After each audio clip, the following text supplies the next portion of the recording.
Bismillahirrahmanirrahim. Assalamualaikum students, how are you all? I hope you will be fine. I am your science teacher from Allied School, Khali campus, 7th class students. Open your science books. As you know, we have started the chapter number 10, light reading. Last lecture में हमने reflection of light पढ़ा था. आज हम refraction of light कर रहे हैं. तो जैसे कि आप जानते हैं कि लाइट एयर में ट्रैवल करती है 3 लाख किलोमीटर पर सेकंड की स्पीड से, लेकिन जब ये किसी दूसरे मीडियम में एंटर होती है तो इसकी स्पीड डिफरेंट हो जाती है.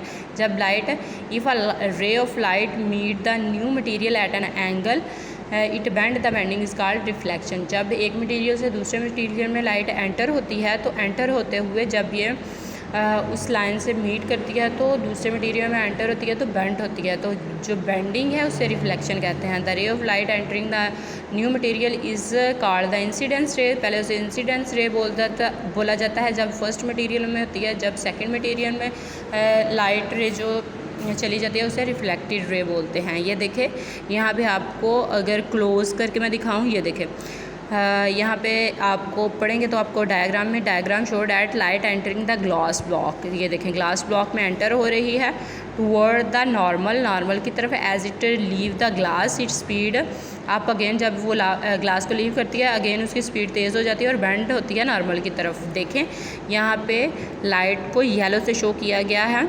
ये देखें, इसे इंसिडेंस रे बोला गया है. नॉर्मल की तरफ बेंड होती है, ये ग्लास में से गुजरी और फिर ग्लास में से जब निकलती है तो फिर अपने नॉर्मल की तरफ बेंड करती है, उसकी स्पीड तेज़ हो जाती है और ये नॉर्मल शो किया गया है. I hope you understand the diagram.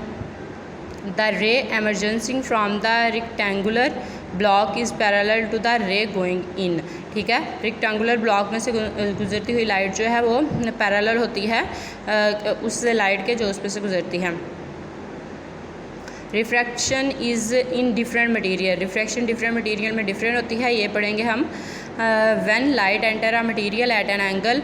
जब एक एंगल पे एक लाइट एंटर होती है एक मटेरियल में, इट चेंज डायरेक्शन, इसकी डायरेक्शन चेंज हो जाती है बिकॉज इट स्पीड चेंज, क्योंकि इसकी स्पीड चेंज होती है. If the material is very dense, अगर मटेरियल डेंस होता है the light shows slow down more, बहुत ज़्यादा स्लो उसकी स्पीड हो जाती है. And so the refraction is greater, तो रिफ्रैक्शन ग्रेटर होती है. The diagram compare light entering glass and diamond at an angle of 60 degree. ये देखें, ये एयर से ग्लास में और ये एयर से डायमंड में. ठीक है, ये 35 डिग्री और ये 20 डिग्री. ये ज़्यादा डेंस मटेरियल है, ये कम डेंस मटेरियल है.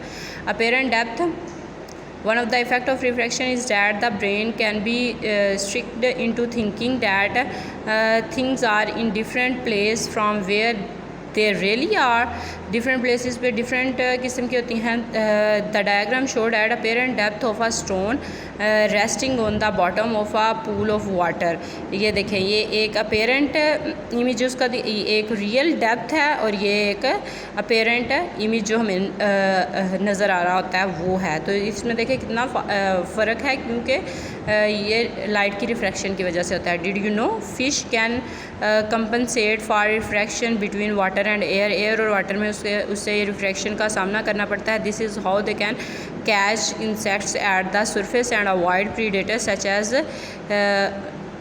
हेरॉन्स. नेक्स्ट देखें क्या है, व्हाट इज़ रिफ्रैक्शन. इसकी डेफिनेशन हम पीछे कर चुके हैं. नेक्स्ट है describe how a ray of light is refracted when it passes through a glass block. तो ये भी मैंने आपको समझा दिया है वहाँ पे डायग्राम के through.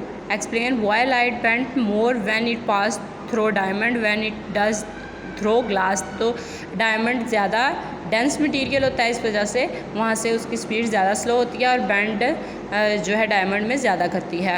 Explain why thing look as if they are in different position when seen through water. तो जब वाटर में देखा जाता है तो उसकी डेप्थ कम क्यों फील होती है, तो ये भी रिफ्रैक्शन की वजह से होता है.